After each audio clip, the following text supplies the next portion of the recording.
नमस्कार सगळ्यांना. आज 6 मे 2024. 4 मेलाच 5 राज्य आणि युटी यांचं विधानसभेचे निकाल लागलेत. त्यापैकी आसाम, पश्चिम बंगाल, केरळ, तमिळनाडू आणि पुदुचेरी या 5 राज्यांच्या निकालापैकी आसाममध्ये भाजपने त्यांची सत्ता कायम केली. ह्याच्या अगोदर मित्रपक्षांच्या जोरावर त्यांची सत्ता होती. तर आता सेल्फ सस्टेन म्हणजे स्वतःच्या जोरावर स्वतःच्या बळावर ते आसाममध्ये सत्ता स्थापन करू शकतील. पश्चिम बंगालमध्ये मोठा झटका ममता दीदींना लागलाय. त्यांची स्वतःची सीट जी आहे भबानीपूर, ते तिथून हारलेले आहेत.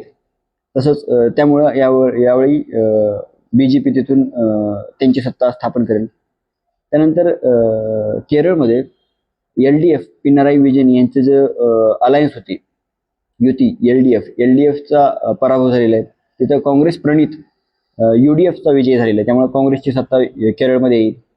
त्यानंतर पुदुचेरीमध्ये बीजेपी समर्थक एक जी युती आहे त्यांची सत्ता कायम झालेली आहे. त्यानंतर सगळ्यात मोठा जो एक निकाल जो म्हटला जातो तो तामिळनाडूमध्ये मोठी घटना घडलेली आहे. तिथं जे प्रस्थापित 2 पक्षांची डिओपॉली होती, तर ती DMK आणि AIDMK, तर त्या डिओपॉलीला धक्का देत ऍक्टर जो आहे आपला विजय थळपती विजय आपण ज्याला म्हणतो, तर त्या ऍक्टरचा जो पक्ष आहे TVK, तमिलगा वेत्री कझागम, या पक्षानं मोठी मुसंडी मारली आहे. त्यांनी या 234 विधानसभेचे जे आमदार आहेत त्यापैकी जवळपास 103 आमदारांचा त्यांनी पल्ला गाठलेला आहे. आणि पक्ष स्थापन करून 2 वर्षाच्या कालावधीतच एवढा मोठा पल्ला एखाद्या पक्षाने गाठलेला आहे. तर ह्या घडीला तरी विजयचा पक्ष हा सगळ्यात मोठा पक्ष आहे या निवडणुकीच्या निकालानंतर.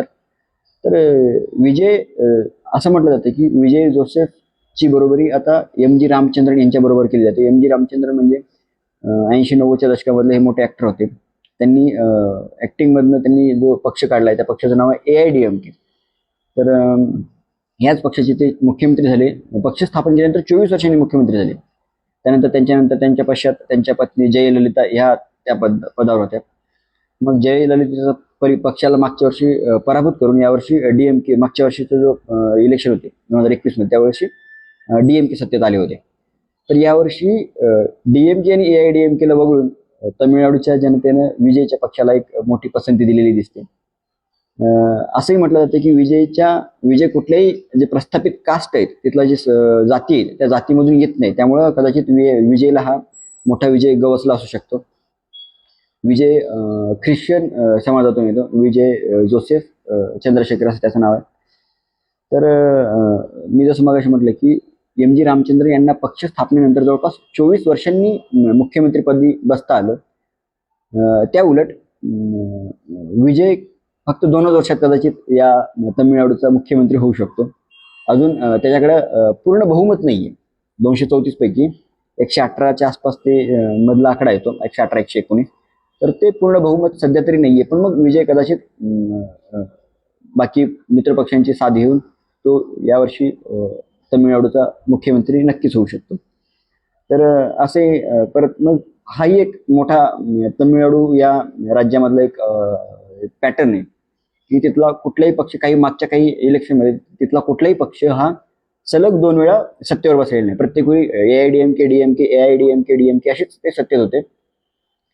तर मग यावर्षी परत ह्या दोन्ही स्थानिक पक्षांना वगळून विजयच्या या TVK पक्षाला यावेळी लोकांनी पसंती दिलेली आहे. परत विजयनी ह्यासाठी सुद्धा खूप मोठ्या काय म्हणतो त्याला आपण गोष्टींचं प्रॉमिस केलेलं आहे. महिलांना पैसे, बाकी रोजगार आणि ह्या सगळ्या गोष्टी, बेरोजगारांना भत्ता.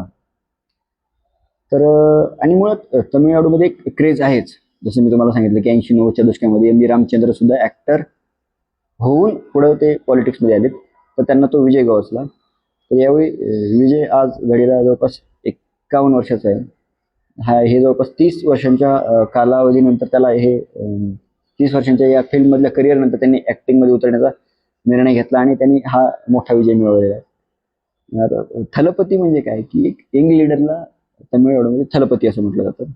आणि आपण हे एक ऐकलंय की थलाइवा थलाइवा शब्दाचा अर्थ बॉस आहे. ओके, धोनीला थलाइवा म्हटलं जातं, एम एस धोनी किंवा रजनीकांत सुपरस्टार, त्याला थलाइवा असं म्हटलं जातं.